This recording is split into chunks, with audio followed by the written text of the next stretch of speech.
খ্রিস্টানদের পক্ষ থেকে খলিফাতুল মুসলিমিন ওমরের কাছে আইছে।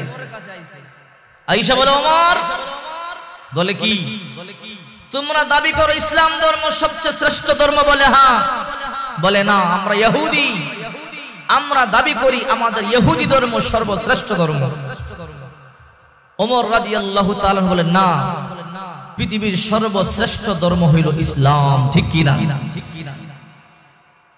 তো ইহুদি পাদ্রী বলে, যদি ইসলাম ধর্মই সর্বশ্রেষ্ঠ হয় তাহলে 4টা প্রশ্ন তোমাকে করব। আসমানি যে কোনো গ্রন্থ থেকে 4টা প্রশ্ন জবাব সঠিকভাবে দিতে পারলে আমরা সবাই ইসলাম কবুল করে নেব, আর উত্তর দিতে না পারলে তুমি বলো তোমার মতামত কি। ওমর বলে, উত্তর দিতে না পারলে আমরাও খ্রিস্টান হয়ে যাব। আল্লাহু আকবার বলে। কিন্তু কোরআন এমন এক গ্রন্থ, এর মধ্যে সব কিছুর সমাধান আছে না নাই? ইহুদিরা পরামর্শ করল, দিন দিন মুসলমানদের সংখ্যা যেমনে বাড়তেছে, মুসলমানদেরকে এমন একটা পেজের মধ্যে ফালাবো যেন মুসলমানরা বেয়াজ্জতি হয়। তাই ইহুদিরা পরামর্শ করে এদের সবচেয়ে বড় নেতাকে পাঠাইছে, যাও মুসলমানদের আমির ওমরকে গিয়ে 4টা প্রশ্ন করবা, 4টা প্রশ্নের জবাব দিতে পারলে আমরা প্রয়োজনে আমরা মুসলমান হয়ে যাব।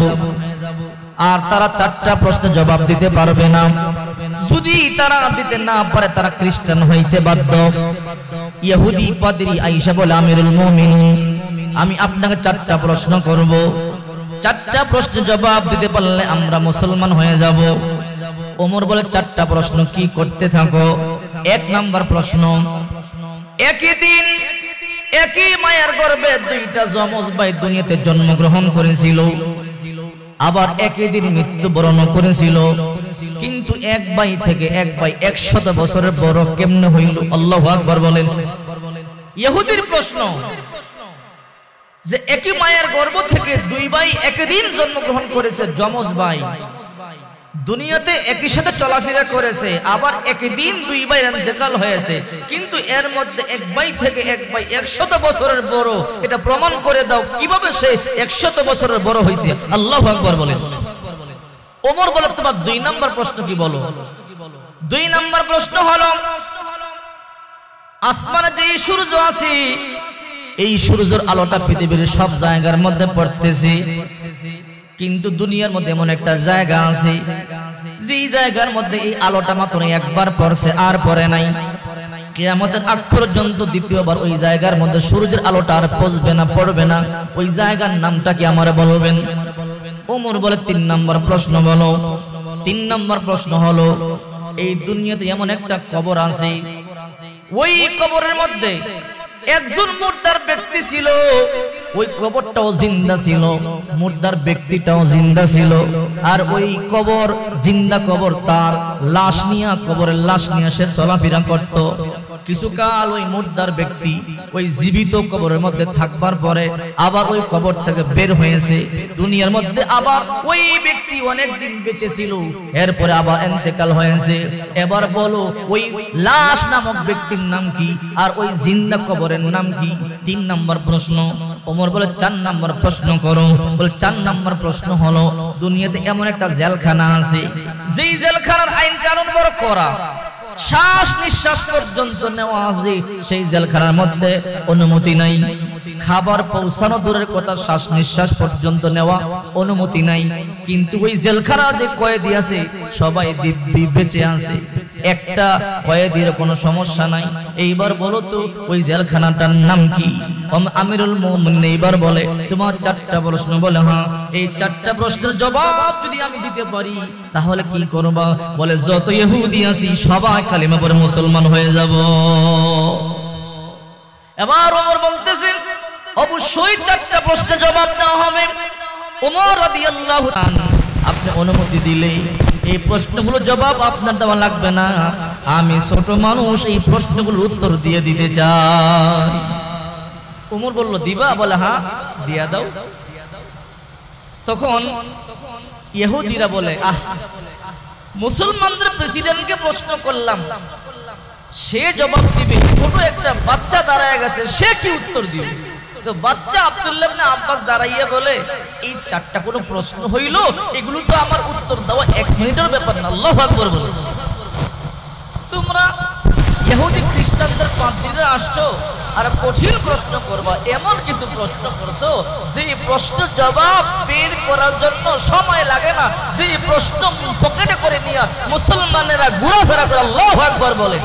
এর কোরআন এমন এক গ্রন্থ, এই কোরআনের মধ্যে এমন কিছু নাই যে এই কোরআনের মধ্যে নাই। ঠিক কিনা জোরে বলে। বার আব্দুল্লাহ ইবনে আব্বাস রাদিয়াল্লাহু তাআলা দাঁড়াইয়া গেল, দাঁড়াইয়া বলে, রে ইহুদিরা শোনো, তোমাদের 1 নম্বর প্রশ্নটা কি আবার বলো। 1 নম্বর প্রশ্ন হলো, একই দিন একই মায়ের 2 সন্তান জন্মগ্রহণ করেছে, যমজ ভাই একই দিনে মৃত্যুবরণ করেছে, কিন্তু এক ভাই থেকে 100 বছরের পর কেমন হইল? আব্দুল্লাহ ইবনে আব্বাস রাদিয়াল্লাহু তাআলা জবাব দিতেছে, সূরা বাকারার মধ্যে আল্লাহ পাক রব্বুল আলামিন উল্লেখ করেছেন। আল্লাহু আকবার বলেন। আল্লাহ পাকের একজন নবী ছিল, নাম তার উযাইর আলাইহিস সালাম। উযাইর আলাইহিস সালামের যমজ ভাই ছিল। উনি একদিন হাঁটিয়া যাইতেছিল, হঠাৎ করে তাকাইয়া দেখে মরুভূমির মধ্যে ঘরবাড়িগুলো ধ্বংস হয়ে পড়ে আছে। উনি চিন্তা করে, মনে মনে চিন্তা করে, হারে এইরকম ধ্বংসশীল বস্তুকে আল্লাহ তাআলা আবার কেমনে জিন্দা করবে? এই যে মনের মধ্যে একটা চিন্তা আসলো, আল্লাহ তাআলা এবার বলে, আমি তোমাকে দিয়ে প্রমাণ করে দিব। উনি একটু সামনে গেলেন, একটু সামনে গিয়ে একটা গাছের নিচে বইসা গেলেন, ক্লান্ত অবস্থায় একটু ঘুমায়া গেলেন। ঘুমানোর পরে এই ঘুমের মধ্যে আল্লাহ তাআলা 100 বছর সময় পার করে দিয়েছি। উনি ঘুম থেকে জাগলেন, ঘুম থেকে জেগে দেখে এই এলাকার আগের মতো আর দৃশ্য নাই, আগের মতো আর চিহ্ন ভিন্ন নাই, অন্যরকম হয়ে গেছে। চিন্তা করেন তো, 100 বছর ডিফারেন্স একটা সময় তো সাধারণ কথা না। ঠিক কিনা জোরে বলো। এই এলাকায় 100 বছর আগে কি এমন ছিল? আমি তো বিগত 2 বছর আগে এসে রাস্তাঘাট যা দেখছি এখন ওইরকম নাই, অন্যরকম হয়ে গেছে। ঠিক কিনা জোরে বলো।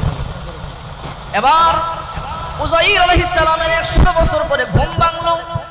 আল্লাহ পাক রব্বুল আলামিন বলেন, ক্বালা কাম লাবিস, তুমি মোর কতদিন ঘুমাইছো বলো তো? বলে, ক্বালা লাবিস্তু ইয়াওমান আও বা'দা ইয়াম, আমার মনে হয় 1 দিন বা তার চাইতো কিছু সময় কম হবে। আল্লাহু আকবার বলেন। আল্লাহ তাআলা বলেন, না না, ক্বালা বাল লাবিসতা মিয়াতা আম, আরে তুমি 100 বছর এই ঘুমের মধ্যে পার করে দিছো। ফানজুর, আল্লাহ তাআলা বলেন, ক্বালা বাল লাবিসতা মিয়াতা আম ফানজুর ইলা তুআমিকা ওয়া শারাবিকা লাম ইয়াতাসান্না, তোমার খাবারের দিকে তাকাও, পানির দিকে তাকাও, তোমার খাবার পানি পচে নাই। আর ওয়ানজুর ইলা হিমারিকা, তোমার গাদার দিকে তাকাও, ওলিনা জালাকা আয়াতাল লিন্নাস, আল্লাহ পাক রব্বুল আলামিন বলেন, তোমার গাদার দিকে তাকাও, এই গাদাটা ময়লা পয়সা গেছে, মাটির সাথে মিশা গেছে, তুমি ডাক দাও, আমি আল্লাহ পাক রব্বুল আলামিন ফাকা সাউনাল ইযওয়ামা লাহমা, তুমি ডাক দিতে দেরি, এই গাদার মধ্যে আমি গোশত আর আমি রক্ত দিয়া গোশত আর হাড্ডি পেঁচাইয়া তোমার গাদাকে আবার জিন্দা করে দিব।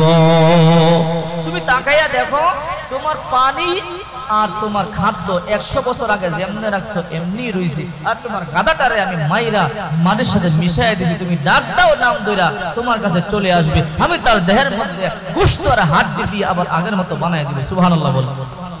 এবার আব্দুল্লাহ ইবনে আব্বাস বলে, 1 নম্বর উত্তর পাইছো? বলে, হ্যাঁ পাইছি। 2 নম্বর প্রশ্ন কি বলো? 2 নম্বর প্রশ্ন হলো, দুনিয়ার মধ্যে এমন একটা জায়গা আছে যেই জায়গার মধ্যে মাত্র একবার সূর্যের আলোটা পৌঁছেছিল, দ্বিতীয়বার আর পৌঁছে নাই, আর পৌঁছবে না, ওই জায়গাটার নাম কি? এবার আব্দুল্লাহ ইবনে আব্বাস রাদিয়াল্লাহু তাআলা বলে, হে ইহুদিরা খ্রিস্টানেরা শোনো, আল্লাহ পাকের একজন পয়গম্বর ছিল, নাম তার মূসা আলাইহিস সালাম। মূসা পয়গম্বর যখন তার দলবল নিয়া ফেরাউনের অত্যাচার থেকে এলাকা ছাইরা চলে যাইতেছিল, সামনে বিশাল বড় একটা সমুদ্র পড়ছিল, নীল সাগর। ও তখন আল্লাহ তাআলা বলে, ফাদরিব বিআসাকাল হাজার, হে মূসা তুমি সমুদ্রের মধ্যে তোমার লাঠি দিয়ে একটা আঘাত করো। আঘাত করতে দেরি 12টা রাস্তা হয়ে গিয়েছিল, সমুদ্রের নিচ থেকে রাস্তাগুলো পরে চলে আসছিল। মূসা আলাইহিস সালাম পার হয়ে গেলেন, তার দলবল ওই পার হয়ে গেল। আল্লাহ পাক রব্বুল আলামিন এরপরে আবার রাস্তাগুলোকে পানির নিচে দাবাইয়া দিলেন। ওই যে একবার উঠেছিল সূর্যের আলো পাইছে, এই পাইছে, আর কখনো উঠবেও না, আর কখনো সূর্যের আলো পাবে না। আল্লাহু আকবার বলে। এবার তোমার 3 নাম্বার প্রশ্ন করো। আমার 3 নাম্বার প্রশ্ন হলো, এই দুনিয়ার মধ্যে এমন একটা কবর ছিল, ওই কবরটা জিন্দা, ওই কবরের লাশটাও জিন্দা, ওই কবরটা তার লাশটাকে নিয়ে চলাচল করতো। আল্লাহু আকবার বলেন। আবার একদিন ওই লাশ ওই কবর থেকে জীবিত অবস্থায় বের হয়ে দুনিয়ার মধ্যে আবার অনেক বছর বেঁচে ছিল, এরপরে আবার ইন্তেকাল করেছে। ওই কবরের নাম কি? ওই লাশটার নাম কি বলো? আব্দুল্লাহ ইবনে আব্বাস ছোট্ট বালক বলে, এই ইহুদিরা খ্রিস্টানেরা ভালো করে শোনো, আল্লাহ পাকের একজন নবী ছিল, নাম তার ইউনূস। ইউনূস পয়গম্বর যখন কওমকে দাওয়াত দিলেন, দাওয়াত দেওয়ার পরে দাওয়াত গ্রহণ করলো না, রাগান্বিত হয়ে চলে গেলেন। তখন ওই জাহাজের লোকেরা তাকে হাত পা বাঁধিয়া সমুদ্রের মধ্যে ফালাইয়া দিল। জীবিত অবস্থায় তাকে একটা বিশাল বড় মাছে খাইছিল, ওই মাছটাকে আরো বড় একটা মাছে খাইছিল। ইউনূস পয়গম্বর ওই সমুদ্রের মধ্যে কতদিন বলতে পারে না, অন্ধকার অন্ধকার, কখন সূর্য ওঠে কখন সূর্য ডুবে বলতে পারে না। হঠাৎ করে একদিন ডাক দিয়া বলে, আল্লাহ আমি জানি না কতদিন পানির মধ্যে হলো গো আল্লাহ, কোন দিক দিয়ে সূর্য ওঠে কোন দিক দিয়ে সূর্য ডুবে আমি বলতে পারি না। আল্লাহ আমি জানতেছি এখন আমি কোথায় আছি। আল্লাহ তাআলা বলে, রে ইউনূস, তুমি যে দেখছো তোমাকে একটা মাছে খাইছে, ওই মাছটাকে আরো বড় একটা মাছে খাইছে, এখন তুমি 2টা মাছের পেটের ভিতরে আছো। ইউনূস পয়গম্বর বলে, আল্লাহ আমি যে 2টা মাছের পেটের ভিতরে আছি, আমি জানতে চাই আমি আমার আশেপাশের কতজন মানুষ আছে। আল্লাহ তাআলা বলে, তোমার আশেপাশে আর কোনো মানুষ নাই। আল্লাহ এখন আমি কোথায় আছি? সমুদ্রের একদম তলদেশে আছি। তলদেশে আছো। আল্লাহ যদি আমি একদম সমুদ্রের তলদেশে থাকি আর আপনি বললেন এখানে একজন মানুষও নাই, তাহলে আমাকে বলেন কোটি কোটি শব্দের জিকির আওয়াজ শুনতে পাই, কারা এই জিকির গুলো করে? আল্লাহু আকবার। আল্লাহ তাআলা বলেন, তুসাব্বিহু লাহুস সামাওয়াতুস সাবউ ওয়াল আরদু ওয়া মান ফীহিন্না ওয়া ইন মিন শাইইন ইল্লা ইউসাব্বিহু বিহামদিহি ওয়ালাকিন লা তাফকাহুনা তাসবিহাহুম। আসমানে যারা আছে তারা আল্লাহর জিকির করে, জমিনে যারা আছে আল্লাহর জিকির করে, জমিনের নিচে যারা আছে তারাও আল্লাহর জিকির করে। ইউনূস পয়গম্বর বলে, আল্লাহ এই পানির নিচে যদি কোনো মানুষ না থাকে তাহলে কারা কোটি কোটি শব্দের জিকির করে আমার শুনতে পাই? আল্লাহ তাআলা বলে, রে ইউনূস, তুমি দেখছো তোমার একটা মাছে খাইছে, ওই মাছ আরো বড় একটা মাছে খাইছে, ওই বড় মাছটা পানির নিচে দিয়ে একদম ঘা ঘেঁষে ঘেঁষে চলতেছে, আর সমুদ্রের ছোট্ট ছোট্ট বালু কণাগুলো আমি মাওলার জিকির করে ওই জিকিরের আওয়াজগুলো তুমি নিজের কানে শুনতেছো। আল্লাহু আকবার বলে। আব্দুল্লাহ ইবনে আব্বাস বলে, রে ইহুদি, তোমাদের 3 নম্বর প্রশ্নের উত্তর হলো, ওই লাশটা ছিল ইউনূস পয়গম্বরের লাশ, আর ওই কবরটা ছিল মাছ নামক কবর। ওই কবরও জীবিত, ইউনূস পয়গম্বরও ছিল জীবিত। আল্লাহ তাআলা আদেশ করলেন, মাছ তাকে বের করে দিলেন। ইউনূস পয়গম্বর দুনিয়াতে আগমন করলেন, আর বহু বছর পর্যন্ত বেঁচে ছিল। এবার 3 নম্বর উত্তর প্রশ্ন তুমি করো।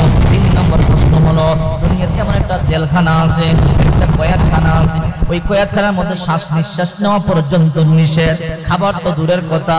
এরপর ওই কয়েদখানার মধ্যে কয়েদিরা দিব্যি জিন্দা আছে, জীবিত আছে। আমি জানতে চাই ওই কয়েদখানার নাম কি, আর ওই কয়েদখানার মধ্যে যে আসামি আছে তারা কারা? আব্দুল্লাহ ইবনে আব্বাস বলেন, রে ইহুদিরা, ওই কয়েদখানা হইল মায়ের পেট। মায়ের পেট নামক জেলখানার মধ্যে একটা সন্তান 10 মাস 10 দিন পর্যন্ত থাকে।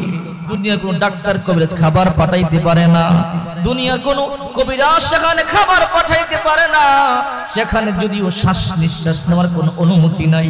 ওই মায়ের পেট নামক কয়েদখানার মধ্যে আল্লাহ তাআলা ওই শিশুদেরকে জিন্দা রাখতেছে। আল্লাহু আকবার। ওই মুহূর্তে উত্তরগুলো পাওয়ার পরে হাজার হাজার ইহুদিরা মুহূর্তের মধ্যে কালিমা পড়ল, মুসলমান হয়ে গেল। ইহুদি পাদ্রী বলে, রে ওমর, আল্লাহর কসম করে বলি, এই উত্তরগুলো যদি তোমরা সত্যিকারের মুসলমান না হইতা, কখনো তোমরা এই উত্তর দিতে পারতা না। ঠিক কি না? ইহুদি খ্রিস্টানরা এখনো লেগে আছে। পাঠ্য পুস্তকের মধ্যে মাঝে মাঝে দেখবেন বিভিন্ন রকমের বিভ্রান্তকর কথা ছড়াইয়া দেয়া আছে না নাই? রাসূল করিম সাল্লাল্লাহু আলাইহি ওয়াসাল্লাম বলেন, এমন একদিন আসবো আমি কিন্তু থাকতে পারবো না। তারাকতু ফীকুম আমরাইন লান তাদিল্লু মা তামাসসাকতুম বিহিমা কিতাবাল্লাহি ওয়া সুন্নাতা রাসূলি। তোমাদের মাঝে আমি কোরআন রেখে যাইতেছি, আমার সুন্নাত রেখে যাইতেছি। যদি তোমরা আমার কোরআন আর সুন্নাতকে মানতে পারো, পৃথিবীর কোনো অপশক্তি বেঈমান না কখনো তোমাদেরকে পথ ভ্রষ্ট করতে পারবে না। ঠিক কি না?